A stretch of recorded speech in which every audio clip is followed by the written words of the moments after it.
Introduction. Melasma అంటే ఏమిటి? చర్మంపై మచ్చలు, ముఖ్యంగా చెంపలు, ముక్కు, నుదురు మీద కనిపించే గోధుమ రంగు ప్యాచులు, వీటినే మెలాస్మా అంటారు. ఇవి సూర్యరశ్మి, హార్మోన్ల అసమతుల్యం లేదా స్ట్రెస్ వల్ల వస్తాయి. కానీ మనం ఈ సమస్యను బయోమాగ్నెటిక్ థెరపీ ద్వారా ఎలా నియంత్రించవచ్చో చూద్దాం.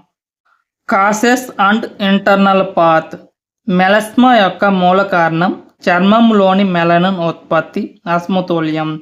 మెలనోసైట్స్ అనే సెల్స్ ఎక్కువ పిగ్మెంట్ ఉత్పత్తి చేస్తే చర్మం మీద అన్ఈవెన్ డార్క్ ప్యాచెస్ ఏర్పడతాయి.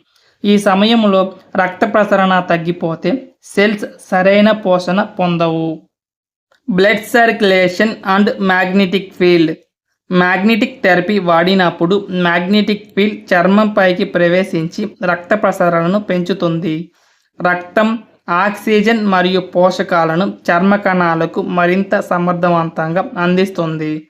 దీనివల్ల చర్మం రిపేర్ ప్రక్రియ వేగంగా జరుగుతుంది. Oxygen delivery and detoxification. Magnet శక్తి వల్ల కణ స్థాయి ఆక్సిజన్ సరఫరా పెరిగి టాక్సిన్లు బయటికి వెళ్తాయి. చర్మంలోని దెబ్బతిన్న కణాలు మళ్ళీ కొత్తగా పునరుత్పత్తి అవుతాయి.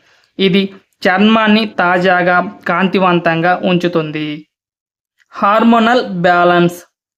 మెలాస్మాకు మరో ప్రధాన కారణం హార్మోన్లు అసమతుల్యం, ముఖ్యంగా ఈస్ట్రోజన్, ప్రొజెస్టెరాన్. మ్యాగ్నెటిక్ థెరపీ ద్వారా నర్వస్ సిస్టమ్ సంతులనం చేరుతుంది. దీని ఫలితంగా హార్మోన్లు సమతుల్యం అవుతాయి.